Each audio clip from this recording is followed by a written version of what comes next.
Going to call this meeting of the Lake Mill City Council to order for September 17th, 2024. Misty, would you please call the roll, or Madison, please call the roll. Ms. Curler? Here. Ms. Schmager? Here. Ms. Quednow? Here. Mr. Fields? Here. Mr. Waters? Here. Thank you. Thank you. Please rise for the Pledge of Allegiance. I pledge allegiance to the flag of the United States of America and to the republic for which it stands, one nation, under God, indivisible, with liberty and justice for all.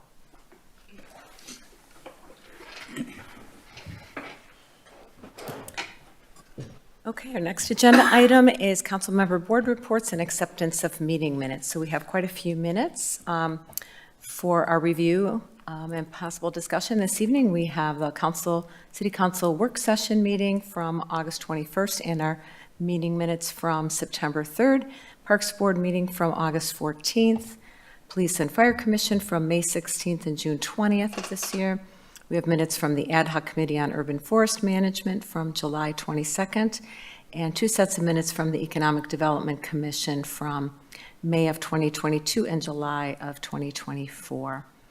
Are there any comments on any of the reports from members of those committees, or any corrections to any of the minutes? Mary. I would like to just bring to the City Council's attention that in the minutes it was noted that there was a decision made regarding a change in a recommendation that had been brought forward several months ago, in that we will not be moving forward with dredging or mechanical harvesting in the mill pond. And I wanted to say it was based on a study, and I want to say a thank you to Colton Hutchinson from the Jefferson County Land and Water Conservation, who completed a very comprehensive study on the depths and the species within the mill pond, which was really important information that brought us to a different conclusion decision. So I wanted to make sure, I was asked by the committee to ensure that the City Council was aware of that change in the recommendation because it had been brought forward prior to be moving in a different direction. Great, thank you. Quick question. So is the Parks Board still reviewing the mill pond issues, or, yes, so is that the closed Parks, at this point? the Park Board is currently working on other ways of bringing additional attention, recreation, enjoyment to the mill pond, including considering ideas such as a kayak launch, enhanced fishing piers, things of that nature. Okay. And so we have a list. Eric has been doing a wonderful job doing some research on some of our ideas that we've been brainstorming, and we're talking about holding a public hearing in short order to get some additional feedback from citizens, and then we will bringing a final recommendation to the City Council. Thank you. Thank you. Any other comments on any of the minutes? Okay, seeing none, we will include those in our public record. Our next agenda item is the monthly report from the Joint Rec Lake Committee, and I see we have Wendy here tonight. Welcome. Hi, good evening. Our big priority right now is focusing on wake-enhanced technology. The town has asked us to give them some recommendations. Things, it's not the season is going down now, so it isn't as imminent to make a decision so fast. So things that, and then we're continuing to provide education articles to the leader. We're currently working on articles about permeable surfaces and another on lake setbacks. Those are in the works, though we're spending a lot of time researching the wake-enhanced technology. As far as recommendations regarding wake-enhanced technology, we have started out with an outline, and some items on our outline is to identify what is a wake boat or what is wake-enhanced technology, what are some potential issues like invasive species from ballast water, damage to shoreline due to bigger wakes, damage to aquatic plants and fish habitat, safety concerns, and other. And then we've also talked about some potential actions, which start with maybe there's no action to be taken to support continuing education efforts so people understand what needs to be done to act properly with that technology. And then you can also go to see if, encourage the state to have some legislation. We could encourage the local ordinances. And so our timeline for that is this Thursday on September 19th, we're going to fill out our outline. We've all taken parts of those things I've read to you and did research on them, which was more difficult than I thought it was going to be. It's just so much. And then we'll have we'll hopefully have a filled-in draft outline by the end of Thursday, or at least by the end of our October meeting. And I don't have my calendar in front of me. I think that's October 10th, a Thursday. And then we are planning to have on October 22nd a public information sharing session where we will show them our outline and what we're thinking and get feedback from them on what they're thinking. And that's for October 22nd. And then our goal is to present something to the town board at their November meeting. Other issues that are on our radar but aren't really started yet is maybe, as you continue to get the Sandy Beach redevelopment, where it goes and when there's plans and if it passes your referendum and whatnot, then we might have to look into some of those things. The culvert and water runoff issues was brought up to us, and the Majala Channel dredging is still on our radar. We're talking about extending or renewing our permit for dredging it. It ends next year, 2025. We continue to participate with the RLIA on the Wake Enhanced Technology for Rock Lake.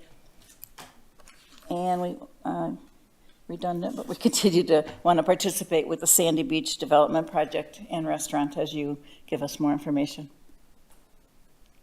Any questions? Thank you. Any questions for Wendy? Thank you. Thank you very much. Appreciate you being here. Okay, our next item is correspondence. Steve, I'll start with you. What have you got from the last couple of weeks? I did have a couple of follow-up emails from our last meeting on Prospect Street, asking us to continue with that in our future capital projects. And I did receive one correspondence email about the county board holding an EMS meeting last week. Great, thank you. Mary? I had an email and a follow-up phone call with a new resident who has some questions, and so I'll be meeting with that person tomorrow. I also received some input on the Sandy Beach restaurant rental income, and with a recommendation that it goes to the principal and interest. I think they were listening to Drake's commentary at the meeting. And so I reached out and just was advocating for it not to be considered as part of operations. And also an interest in a rationale for a comment Eric had made at the Parks Board regarding the number of lifts on Sandy Beach, and I'll be following up with Eric on that particular question. Thank you. Great. I had a inquiry on what's going on with the Century Building, and rumors are flying, I guess, and also had a inquiry about nonprofit postings here in the city building. Okay. Michelle? I have only the similar correspondence regarding Prospect Street and Moss Road construction. Other than that, it was correspondence having to do with library meeting. Great. I received a number of the same things. East Prospect Street residents do not want us to delay their street reconstruction, a couple folks. I also received an invitation to the Club 55 Apple Fest, which is next Thursday afternoon at Arlac. Received, I think the entire Plan Commission received something from Robert Mangan, some additional information regarding his property. You may recall we had a request from him last meeting regarding changing the zoning. on Tyranina Road. Let's see, what else did I have? Oh, and I had a neighbor complaint on West Prospect that I referred to city staff.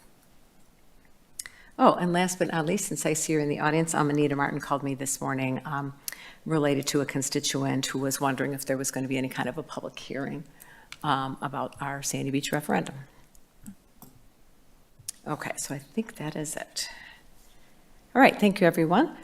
So we will have, move on to questions and public comment. The public is encouraged to address the council at this time regarding items on the agenda. Public comments may also be made regarding items that are not on the agenda if you've registered with the city clerk before the meeting has been called to order. The state's open meetings law discourages actions by the council on items not listed on the agenda. Please keep your comments limited to 3 minutes and state your name and address when starting your comments. Fill out the sign-in sheet provided. If there's anyone attending online who would like to speak, please type your name and address in the chat feature so the clerk can know that you'd like to speak. So we'll start here in the room. Is there anyone who would like to speak? Come on up, Anita. Thank you for the opportunity to speak. My name is Anita Martin. We live at 261 Pinnacle Drive in Lake Mills. As you all know, I currently serve on the City Parks Board, having been appointed this spring to fill a vacated position.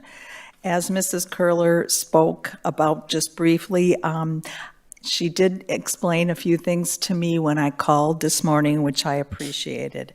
In response to a question that a resident had.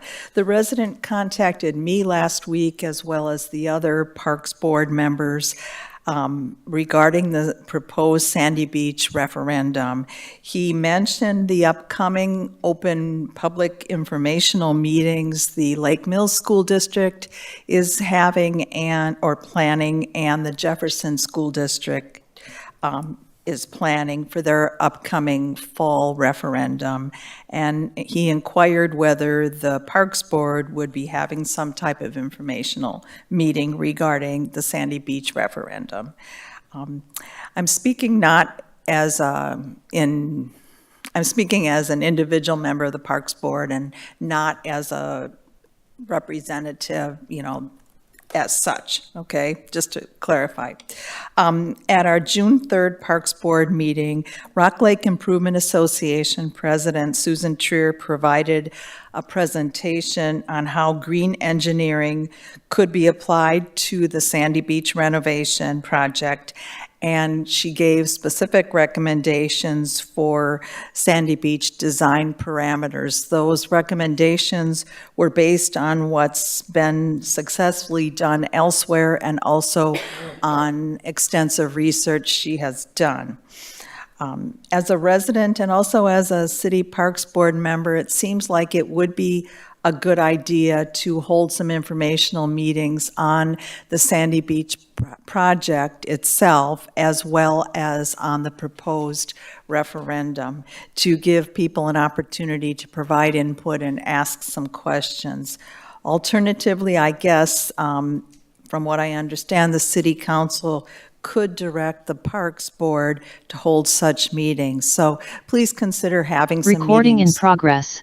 Oops. Sorry. Please consider having some meetings or directing us as Parks Board members to do that. Thank you. Thank you very much, Anita. Is there anyone else who would like to address the council this evening during public comment?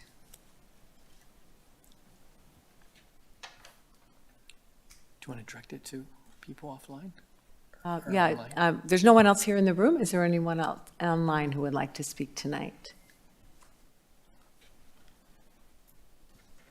Okay, hearing none, we will move on. We'll close public comment. Our next agenda item is the city manager's report, and we have quite a few our routine financial statements and fire department, police, and EMS reports. So I'll turn it over to Drake. If there's any questions on any of the documents, please let me know and I'll do my best to answer them. Otherwise, the only update I have is the FAQ, the frequently asked questions informational sheet for the Sandy Beach restaurant referendum. Should be completed in the coming days, so I'll send that out to each of you and we'll get it posted and out there for the public to consume. But should be done yet this week, and I will make sure each of you get it. And then if there's any parts of it you find confusing, please just let me know, and I will try to clarify and make it more easily understood if necessary, and we'll refine it as we can. That sounds good. Thank you. Any questions for Drake? Just reflecting on the call that Anita Martin received and talked with me about, I think a couple of things that will be important for us to remind people is that the referendum on the Sandy Beach restaurant is advisory only, so it's not binding like a school district would be. And also, it's only to voters in the city of Lake Mills, whereas the Lake Mills Area School District is a broader group of voters. So for people listening, and hopefully in the fact sheet, that will clarify. There's a couple, fundamental differences in the process there. Okay, anything else, Drake? Questions? Okay, sounds good. We will move on to council business then. The first item is Ordinance 1268,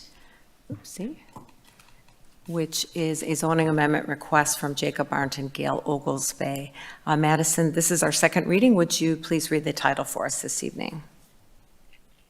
Ordinance 1268, amending City of Lake Mills Ordinance 660-44A, official zoning map, City of Lake Mills, Wisconsin.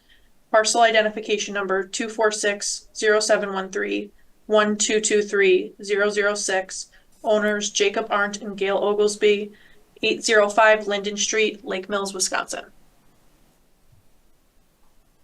Okay, thank you. This was our second reading tonight, so normally we would move this on to the next meeting for a third reading and a vote on the ordinance. Does anyone have any questions this evening on the proposal? Okay, we'll move that to third reading next meeting. Our next agenda item, letter B, is Ordinance 1269, which is also a zoning amendment request from Shawn Topel. Madison, would you do the second reading on Ordinance 1269, please?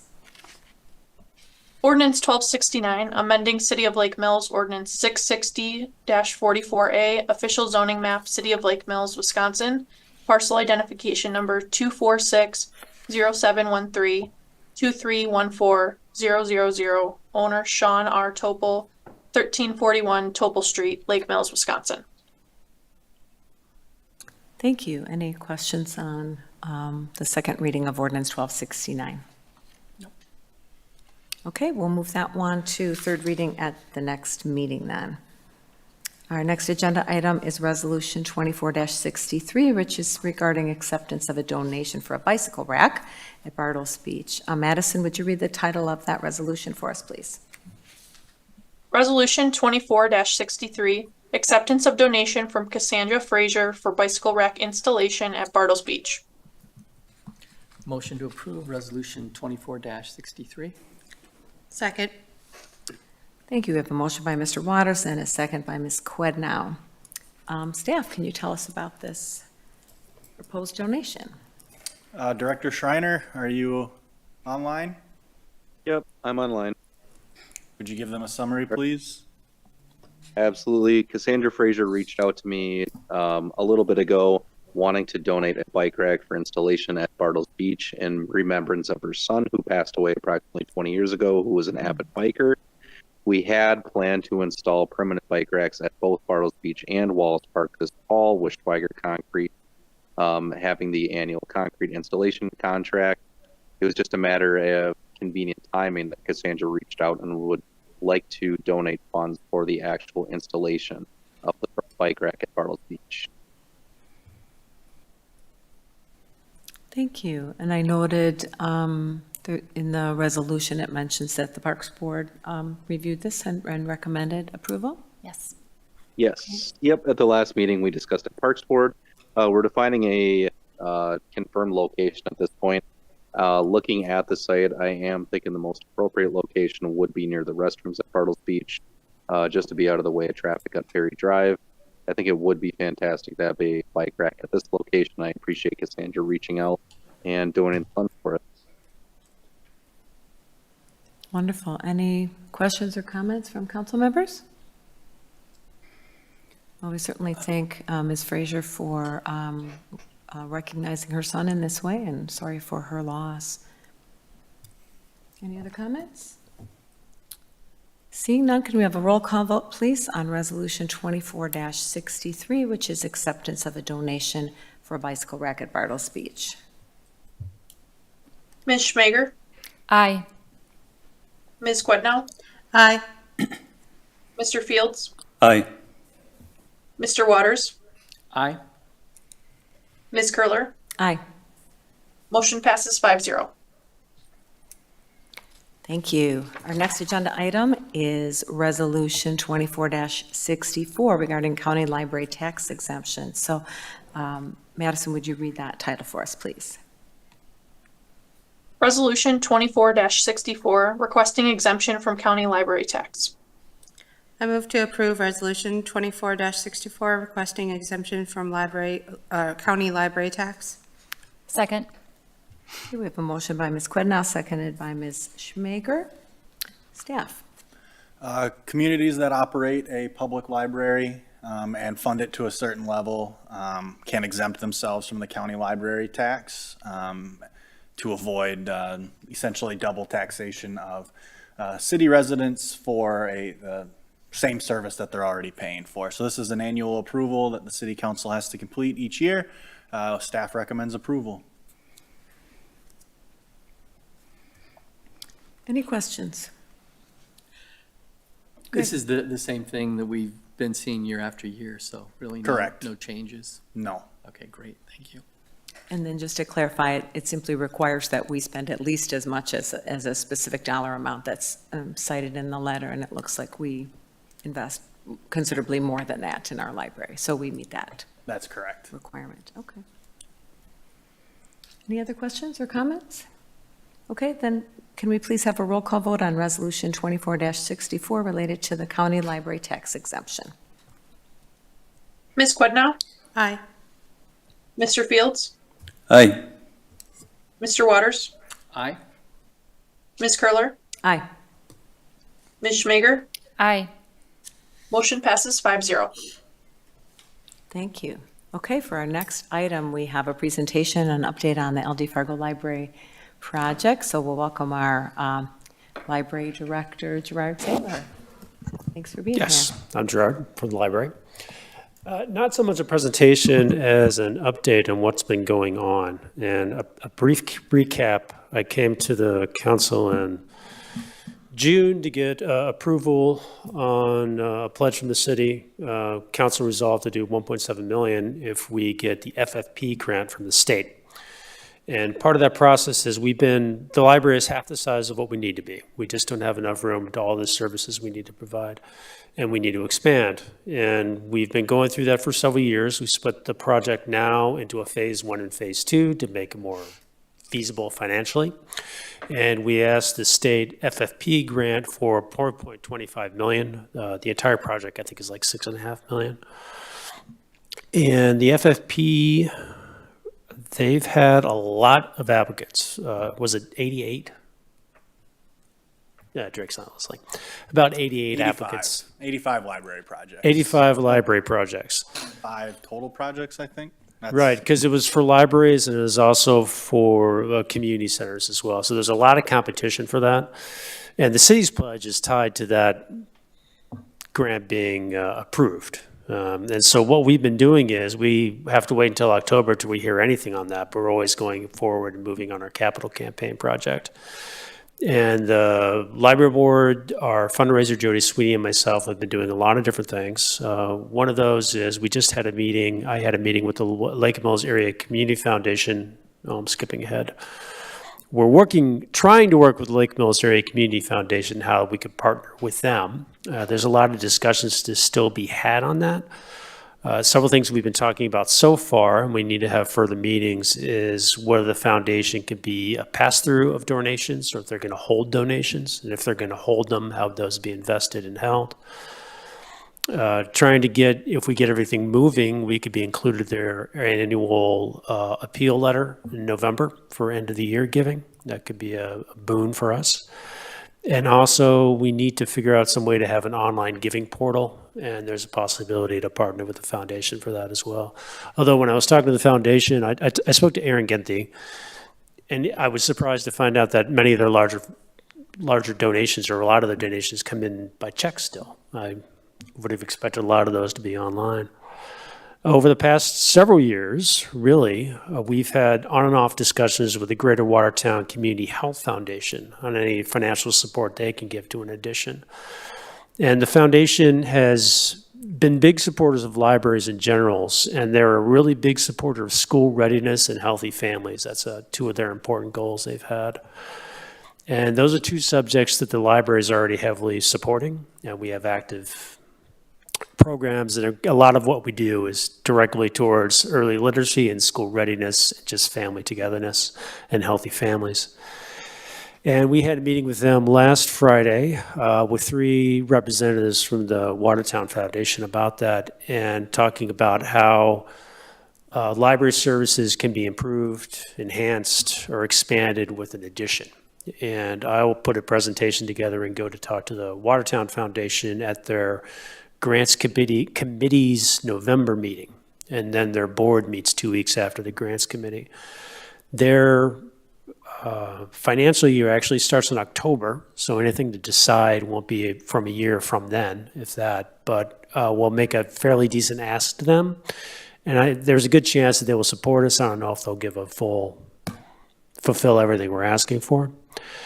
And Jody Sweeney, earlier tonight and tomorrow night, she has been working on putting together a capital campaign planning committee. And the planning committee will only run for about 3 months, a meeting every 3 to 4 weeks, capped at 90 minutes. And Jody is really good at keeping the meetings on time. We had one today. We started a little late. She still kept us, and we were out of there by 6 o'clock. And the campaign planning committee, they pretty much set everything up for the capital campaign itself. So they'll develop campaign strategies and launch the campaign, revising this case statement for the need so we can go out and we have a firm ask to the public for what we're looking to do and how much it'll cost, including confirming a campaign goal. We're looking at $1 to $2 million right now. Planning committee is going to try to narrow that, will narrow that down to a dollar amount that we're going to do. Talking about donor recognition and naming opportunities, which also the library board is working on and developing a policy for that. And also building a campaign leadership team. So the campaign planning committee is kind of a behind the scenes thing, groundwork building, and then also recruiting the wider campaign committee to run the campaign and bring everything in. And Jody Sweeney is also putting together, she has an organization, 100 Extraordinary Women, where each person pledges to give $1,000, but the goal is a $100,000 fundraising for the project. And so we're trying to fill up all these little buckets for donations to be able to get towards the project and start phase 1. Any questions? Any questions for Gerard? Could you clarify again, when do you expect to hear on the FFP grant? When they first were publicizing it, they just said October. I don't know if they've ever given a firm date. Well, last time I looked, I could not find a firm date. Okay. And as we were just mentioning, there's a lot of applications, so I kind of expect it to be pushed back to give them more time to go over everything and score all the applications.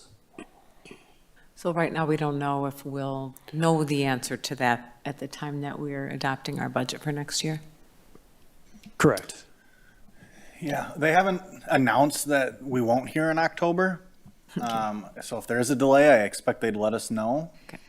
But there's no guarantee we will hear before the schedule has budget adoption. Which we usually do in early November, so. Okay. I would expect they're going to have to stick to October, just because everybody they're going to be giving the money to is already on their fiscal schedule as well. On the same budget Yeah, schedule. all the cities are going through the same thing at the same time. Okay. Thank you. Yeah, very. What is your goal for the capital campaign, dollar-wise? Capital campaign, it's not firm, but we're looking between $1 to $2 million. 1 to 2? 1 to 2 million. So Jody Sweeney did a really thorough survey. Was that at the end of last year, the beginning of this year, going and talk to as many people as possible she can in the community. And the original project cost for the whole thing together was like $9 million. And one of the things she ran into is that everybody said, oh, it was one of the reasons we split it in two. But part of the thing is too, is that there's been no big capital campaigns in the city in decades, really. Everything else has been, schools and city buildings. And so it's going to be a bit of a barrier to get people to recognize a capital campaign we need you to give. It's not a vote you're going to have at the election time if you want to spend tax money. Thank you. Gerard, I had a question about the collaboration with the Community Foundation. I think that's a great idea. I noticed in the budget materials that we'll be talking about tonight, we have a library revenue fund, and there's a place for donations to go there. So is the thinking with going with the Community Foundation that then when people make donations, they could be tax deductible, they could get some kind of benefit that they can't get from giving directly to the city? There's a couple of reasons to try to partner with the foundation. One of them is that they've been doing this for a while, and they can help us through the whole process and talking to their donors as well. And they've run these capital campaigns before. We can get their advice at different points.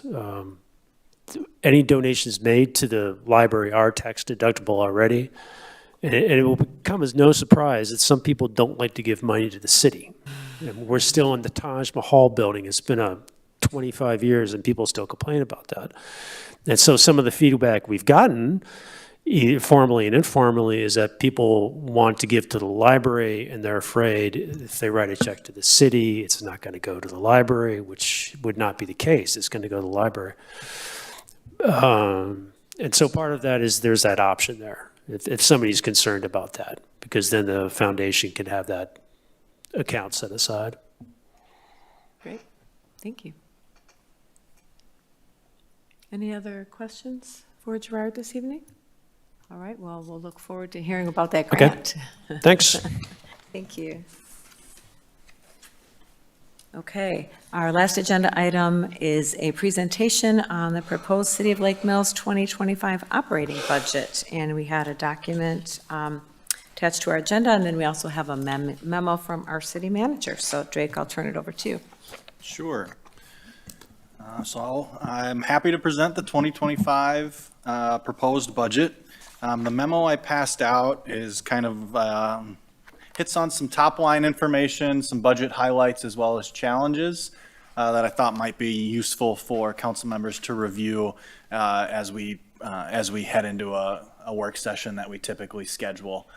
So I'll run through kind of some of the top line data.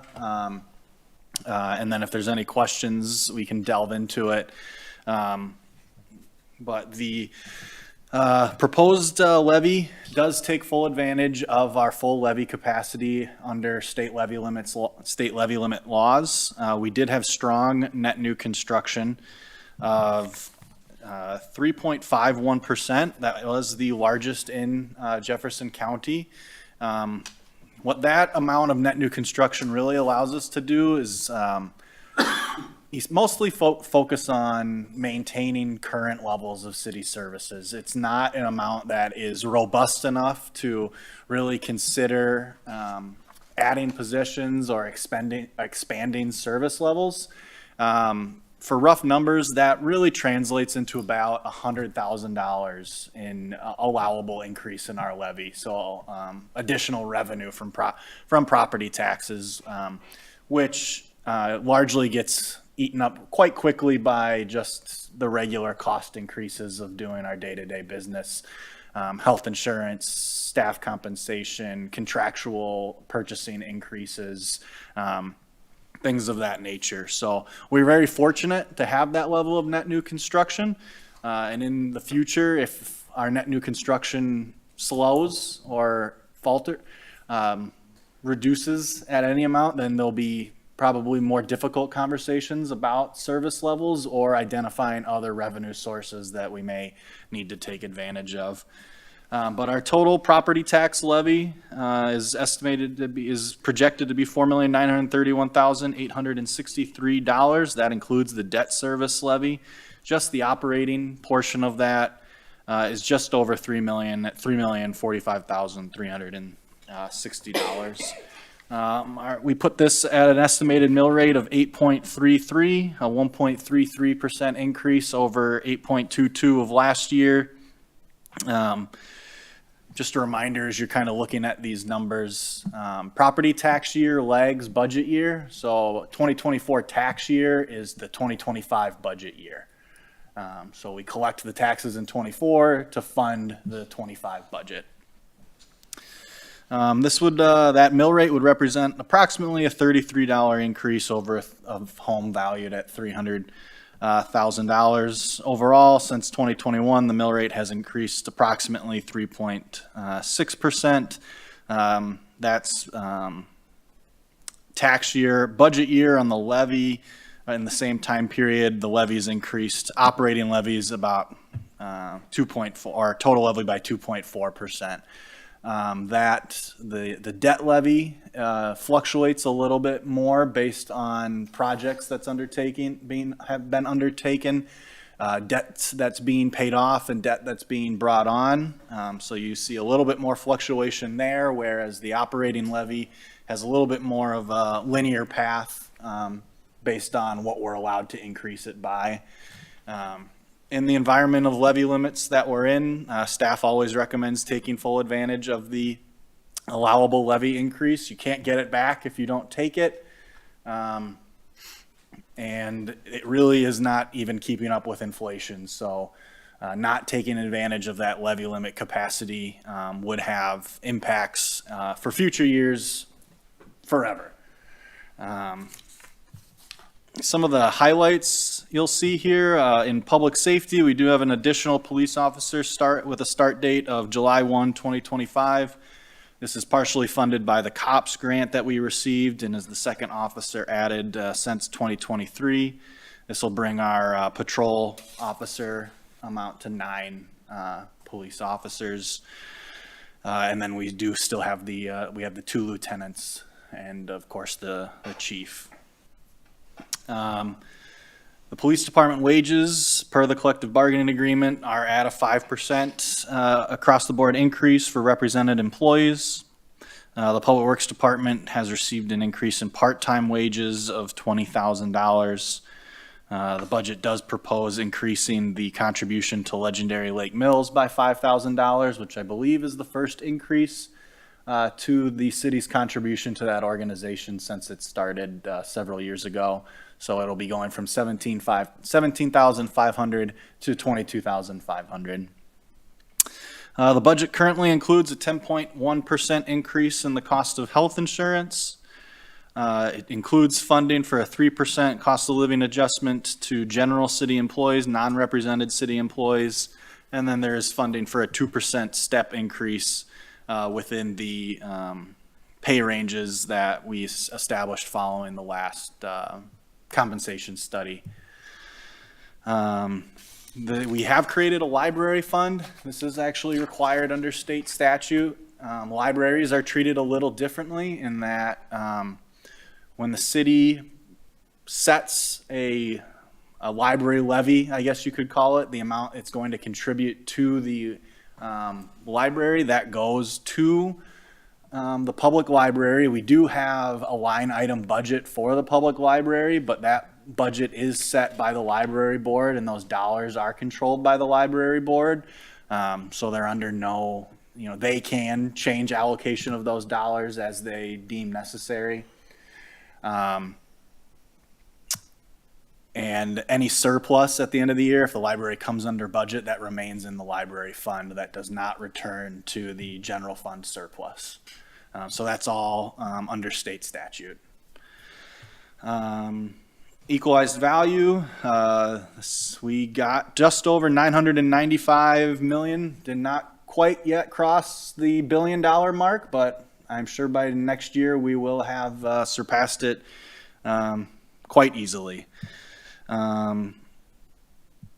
there's a next section. I kind of run through some budget challenges. Levy limits are, of course, always going to be at the top of the list. That's a state-imposed restriction tied to net new construction.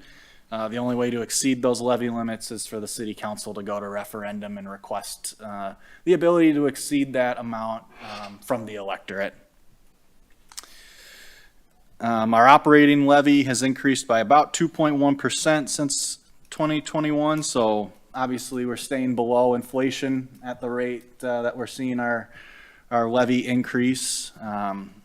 So that does two things. It shows you the ability of the city to do more with less, and also shows that we are being fiscally responsible stewards of the public's dollars. But it also does create some warning signals for us that maintaining service levels will be difficult under a levy limit environment, and that there's no guarantee year to year that we'll be able to maintain all of the services that we provide at the same level that we had, relying solely on our allowable levy increase.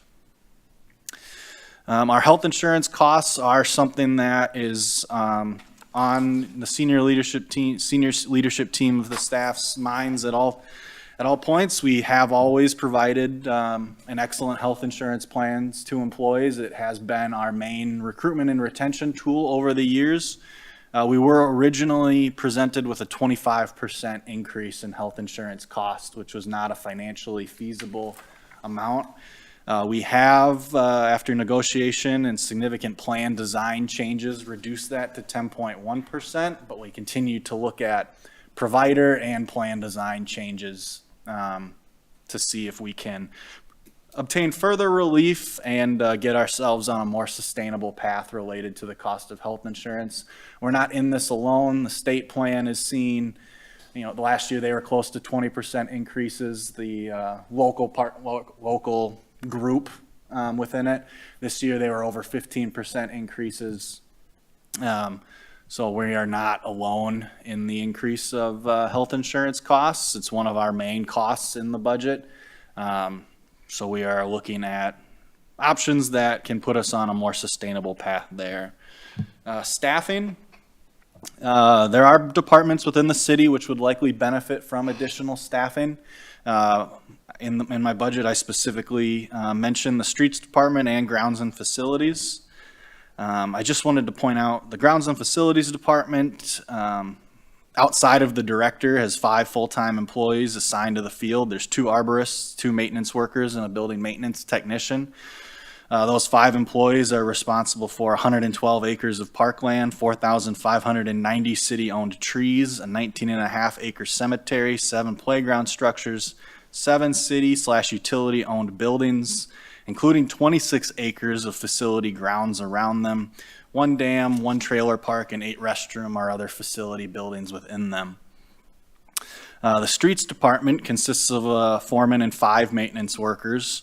The department is responsible for almost 34 miles of street and their markings, including over 800 signs, as well as some the painted markings on those streets, 1,500 manholes, 1,100 water valves, 1,100 catch basins, 2 miles of ditches, 2.5 miles of trail, 3 downtown parking lots, and management of yard waste collection. Those departments do get overly burdened at times, and there do have to be operational choices made on what is focused on any given year, and it's not necessarily possible to get to every single thing we would like to in a given year, and it's exacerbated if we have any vacancies or things of that. We try to backfill with part-time employees when we can. One of the reasons we increased it's proposed to increase the Public Works Department part-time budget in order to try and get some more help at a lower cost than bringing on more full-time employees. But there are high expectations for city facilities, including parks, high expectations for street plowing in the winter by our residents. These are things we hear about pretty frequently. And so it can be difficult to meet those expectations at our current staffing levels. The budget does not allow for us to increase those staffing levels with full-time employees at this time, so it's listed as a challenge, but at this point, those staffing levels are going to have to remain where they are. The COPS grant we are very fortunate to receive it. It did allow us to bring at the completion of it, have our authorized strength back where it was pre-recession, pre-2008, plus an additional officer for the growth we've experienced since then. So certainly necessary. However, that grant will run out and the city will be responsible for the full cost of those employees.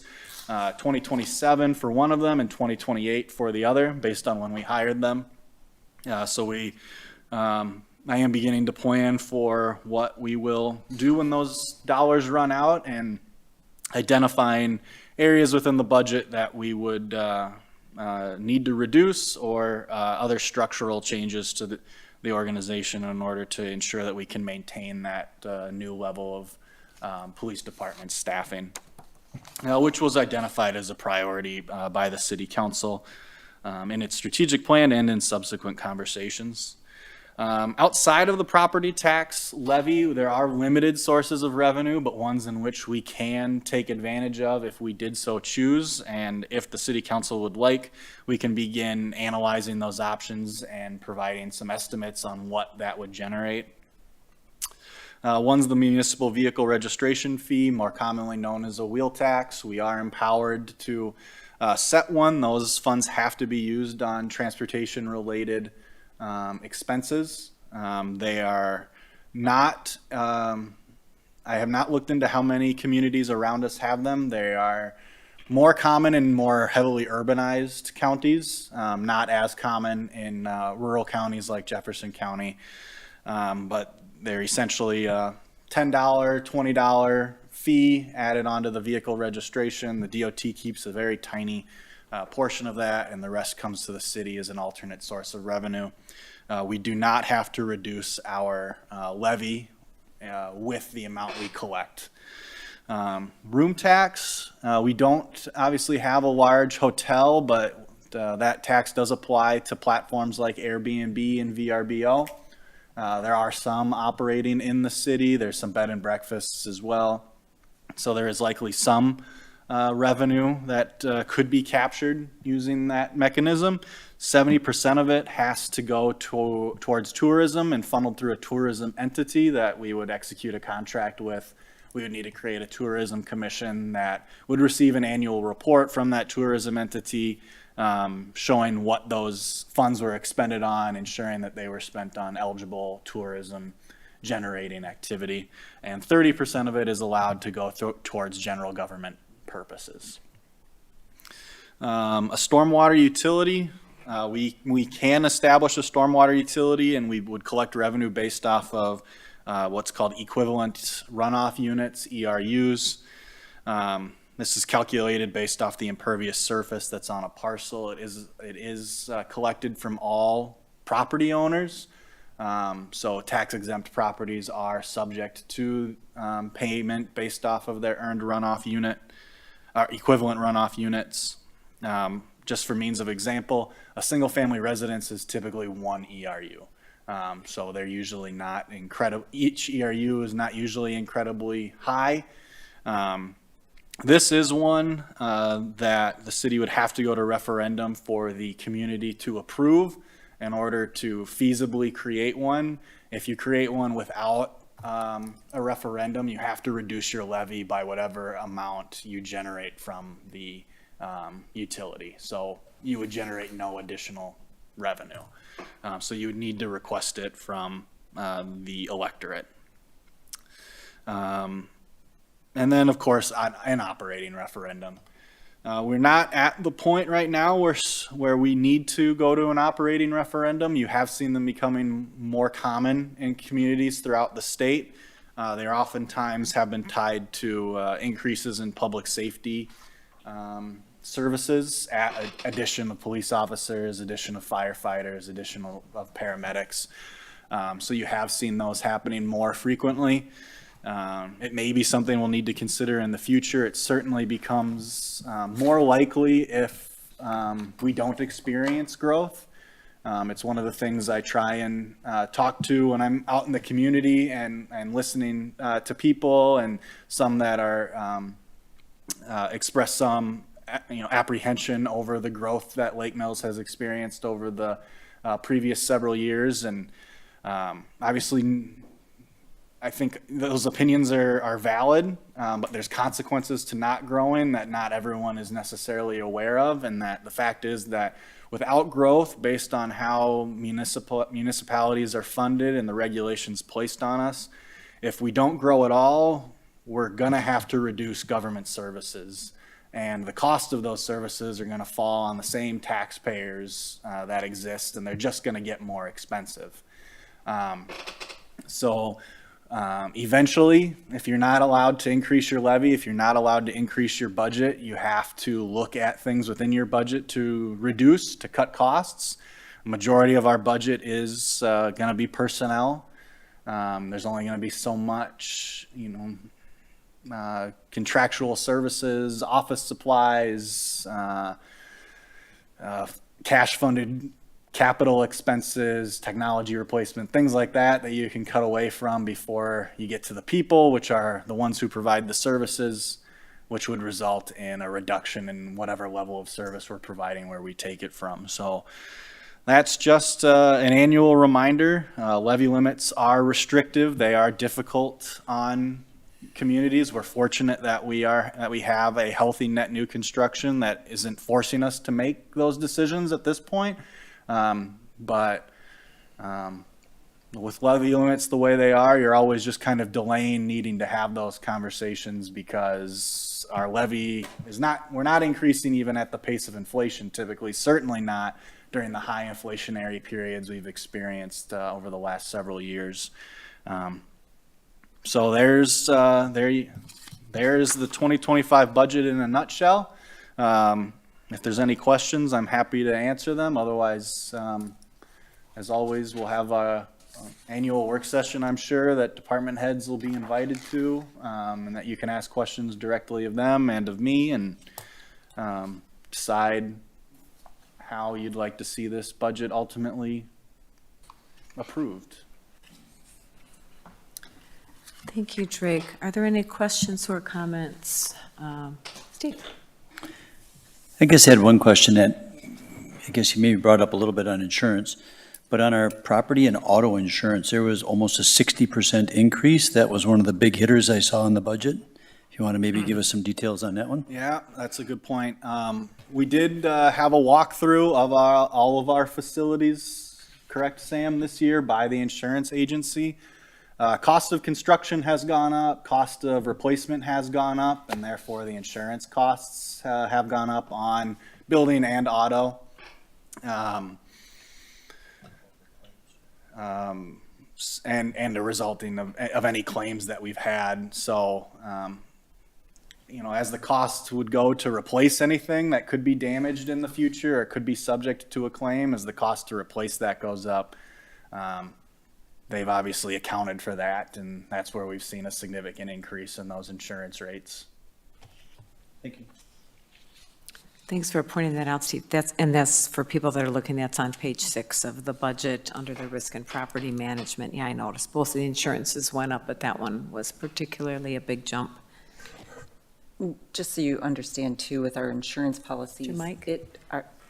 Just so you understand, with the budget, our insurance runs from July 1 to June 30th also. So I'm compensating for the last 6 months of 1 year and the first 2 months of the next year.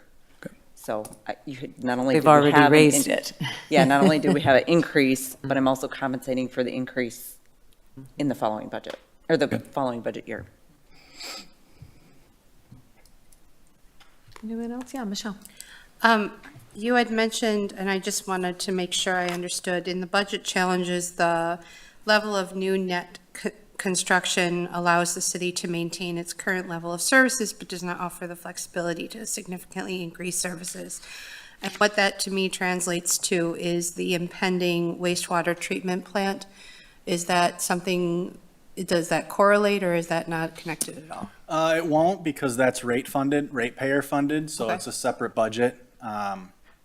So we have more flexibility within those enterprise funds, those revenue generating funds, than we do on the levy side, particularly in the wastewater side. That's not a PSC regulated utility, so the rates of that utility are set by this body.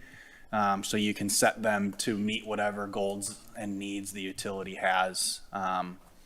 You'll see the utility budget. It's not included in this one. That one's approved by resolution, so the timing of it is a little bit more relaxed than the government side, which is approved by ordinance and requires the 3 readings, so we start a little bit earlier, but they are separate buckets. Okay. Well, can I ask a follow-up question, since you're talking about net new construction? Can you help me understand the definition of net new construction? Is it, what is in that bucket? Any new taxable property that gets built within the city limits. Any new taxable, okay. New. Yep. I mean, renovations would count, new construction certainly counts. Things like, though, expansions or projects at like Lakeside Lutheran or St. Paul's, those would not count towards our net new construction. So they have done or are planning significant projects, so we see activity, but that's not reflected in the net new construction. So it's only taxable property that gets built. Okay, so it's homes, businesses, apartment buildings, anything, oh, that's new. So if we Thank you, built, I just wanted to- you know, if we built nothing, if we didn't have a new home built, if we didn't have an apartment complex that gets built, if we don't have any new industrial development, and that net new construction number comes in at 0%, your allowable levy increase is 0%. Okay, thank you. And then maybe just to carry that forward in terms of the conclusion that your memo is sharing, costs go up every year. And so if we have 0 increase in the levy, but our costs have gone up, we're actually then kind of behind.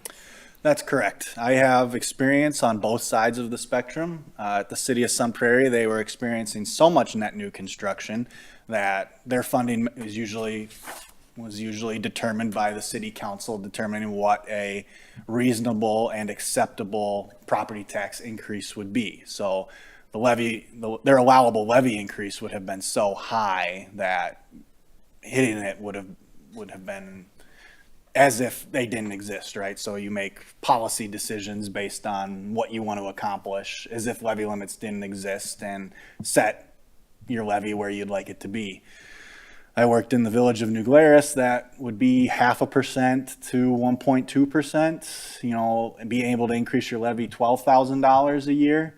And that is, you're just treading water, trying to keep doing what you've been doing.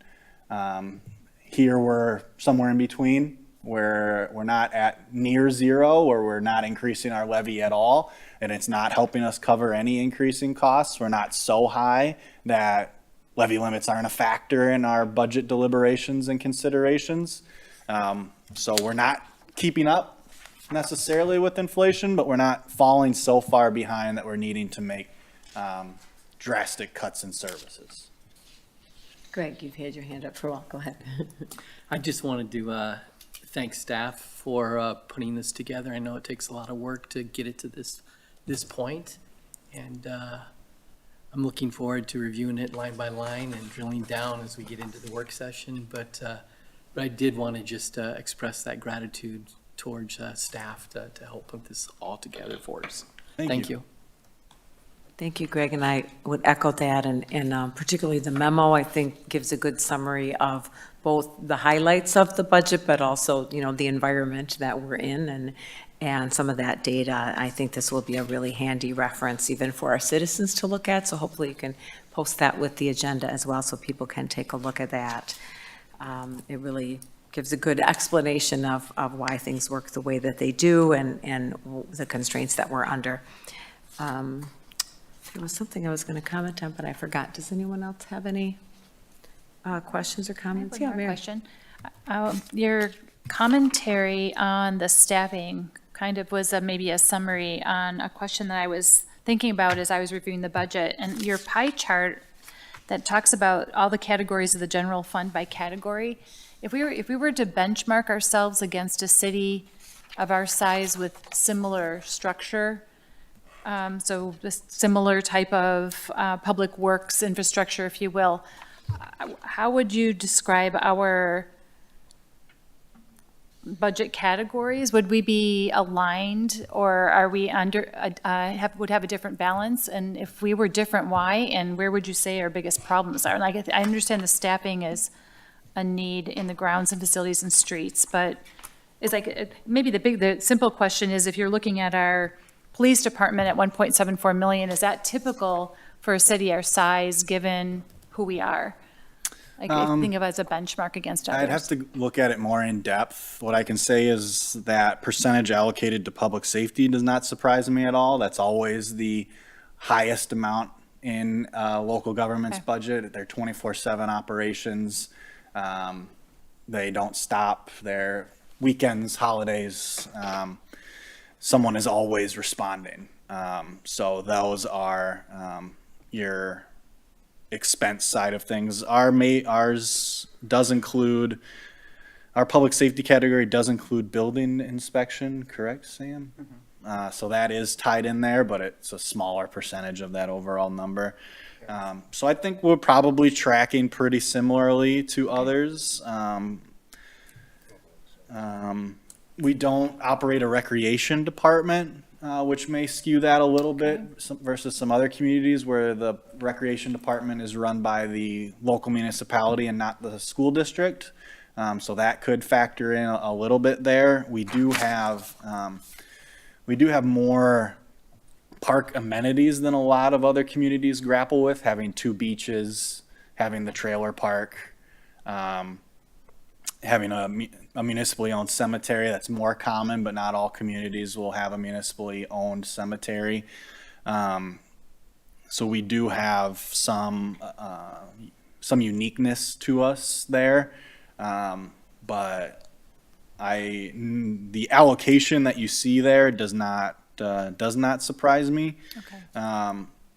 In some regards, we'll be more fortunate than others in that we own and operate our own public utility, which means that, that public utility provides funding for a lot of administrative staff that would otherwise need to be fully funded by general government. So, for example, a significant portion of the city manager's compensation is paid for by the utilities, as my dual role is chief executive officer of the utilities.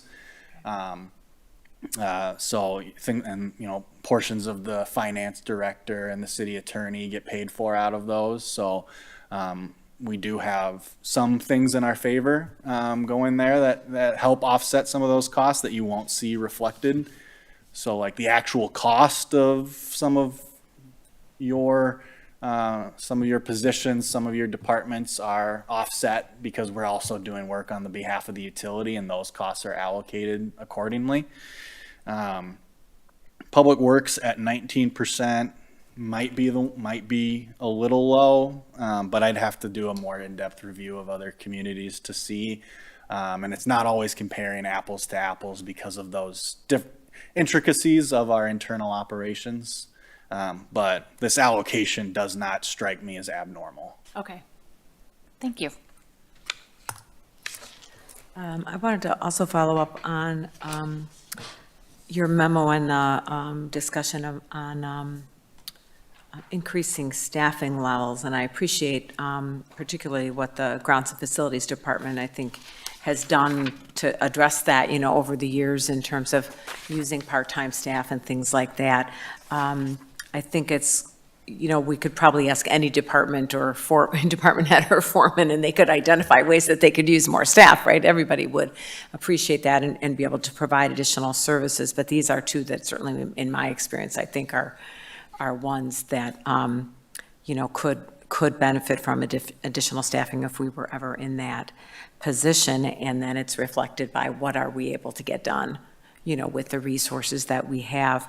One of the things that particularly strikes me when you look at the grounds and facilities is that we have an ad hoc committee that's working on recommendations for how to improve how we manage our urban forestry, and I'm looking forward to their recommendations, and I would expect that one of their recommendations may be to add additional staff resources to be able to make more progress with managing our street trees and things like that, and it's, to some tough decisions, like how would we figure out how to do that, and where would we need to take those resources from somewhere else if we wanted to do that. So I think those are just kind of the realities that you've painted for us here of, sort of, this is the level of resources that we have for the services, that we're providing. Yeah, and trees specifically, there are obviously best practices for how often you prune them, when you prune them, particularly younger trees when you're kind of grooming them and shaping them to survive in an unnatural environment like a street terrace, as well as being able to prune mature trees, which takes more time and resources to accomplish. So there's things we could look at doing if we wanted to infuse some resources in there. We obviously have some general fund surplus that we could apply, to kind of do a catch up if they identified, to bring in a contractor to assist our staff in tree pruning and tree maintenance throughout the year to get them back onto the path that Director Schreiner would like to be on. So we can do that without committing ourselves to the long-term funding of a staff position. So you could use, surplus as like one-time, catch up or as available to focus on things like that. So there's options that exist to us, but not ongoing options really, without removing something from somewhere else and reallocating it. Right. Good. So really, with the city staff, our needs change from year to year. If you would have asked a couple years ago, was public safety was the big deal. So that was addressed, or at least addressed better. So now it's somewhere else, but it's always going to be shifting, I guess. Right. Yeah, good point. One other comment/question I had was when we think about alternative sources of revenue, I know we have done some updates to some of our fees, and I don't know if that's an opportunity, and I don't know how many dollars that would generate, but some of the fees for some of the services that we provide may be a little bit dated, and there would be an opportunity to keep looking at those and look to make sure that they're fair, that they, that they reflect, the amount of time and effort that we put into providing services. Yeah, we have seen some increases in fee revenue, building permit fee, particularly with taking on some additional municipalities. We are conservative in those estimates because you don't really know when it might stop. So we budget for some increases, but not perhaps completely what we might expect to get based on when times are good and things are getting built, because that can leave a hole in your budget if there's a slowdown or anything like that. So we are conservative with it. There is a 3% increase in the rental rates at the trailer park per our lease agreements with the tenants there and the association. But some things like community center reservations and things like that aren't significant sources of revenue. Sandy Beach beach revenues dependent on weather as well, so you don't want to over project there because you can have a very rainy year and not collect nearly as much. So those are less stable than our large sources of revenue like municipal shared revenue, property tax levy, transportation aids, things like that we know we can count on and project. So we certainly want to make sure that they're competitive and they're up to date, but they help us on the margins, but not necessarily, they're not going to be bringing in large sums of dollars to help with ongoing operations. Any other questions or comments on the budget materials that we have this evening? And I guess just one other thing to confirm, this does include the capital expenditures that we approved as a part of the capital improvement plan at our last meeting. Those are for 2025 are incorporated in here. It incorporates the 2025 debt service, so for borrowings in 2025, you won't see the principal and interest payments reflected on those in the 2025 budget. So you're seeing essentially everything you borrowed for this year that we start paying for next year, you see that incorporated into the budget. But anything that gets borrowed for next year, that we're constructing next year, you'll see reflected in principal and interest payments in 2026. Okay. So what are our next steps on the budget process then? I think typically a work session. In the last 2 years, we've had one, and that's been adequate. We will prepare ordinances for the first meeting in October, second meeting in October, and then the final reading at the first meeting in November. So that's the timeline we're on right now. You could slow it down if you wanted to and push it to the second meeting in November. That's as late as I'm comfortable advising you to approve the budget, because it gets tricky to get everything to the county for tax bills to go out on time. So that's really as late as you want to go if you need the time. Okay. Any other questions or comments? All right, thank you. And again, just to reiterate Greg's comments, thank you very much for the materials, and there's a lot of detail in here, and as you talked about last meeting, Drake, a lot of transparency here that I think is very easy for our citizens to see, you know, what the proposals are, how we've been spending money, how we're proposing to spend it in the next year. So thank you for all of that. It'll get better every year. Sounds good. Okay, so that concludes the council business portion of our agenda. So our next item is recommendations for future agendas. So you just talked about the budget steps. We also have performance review time period for our city managers. So we have a couple of closed sessions coming up. Our October 15th meeting, we'll have a closed session with just the council and our HR director to discuss our evaluations. And then, Dan, have you landed on a date for? I haven't heard any other feedback, so I assume the 28th is still going to work. So October 28th will be our actual review. It's then. just, you have a window of about 2 hours that evening based on availability. But it did look like there was perhaps some time that week that would work if an alternative is sought. Okay, so we'll firm that up in the coming weeks. And on that note, as a reminder, council members, submit your individual evaluations to me by next Monday, September 23rd, to get ready for that hearing. Go ahead, Mary. So I just need a little refresher on what am I expecting to receive then? In other words, So Dan sent some materials out to each of the council members, and there's a kind of a evaluation form for you to complete. And a memo that explains the process. If you have any questions, let's Oh, I discuss had, it. yeah, follow I up saw the process, but I guess I didn't, maybe I thought it was just to alert me that that's what I was going to be receiving, but that was to do for me to start. I working believe on it. everything was attached to that one. There Okay, is an thank you. actual, I just misunderstood. there's Thank you. there's rated categories Sam? that you have to fill out, yep. It would have come from Dan. From Dan. About a week ago, Dan, I thought you said week or two ago, Yeah.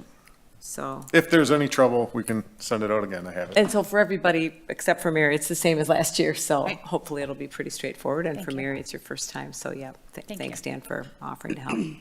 Okay, what else on future agendas? Any other topics, questions? I know we still have the UTV review coming up. Oh, yep. Yep, that should be at the first meeting in October. We'll have a Okay. report on it. And we'll have our 2 items carried forward from tonight. Anything else we're We expecting will from have, committees? We'll have a recommendation coming from the Public Works Board. They acted last week. We didn't get it on this agenda. Authorizing the installation, painting of a crosswalk on,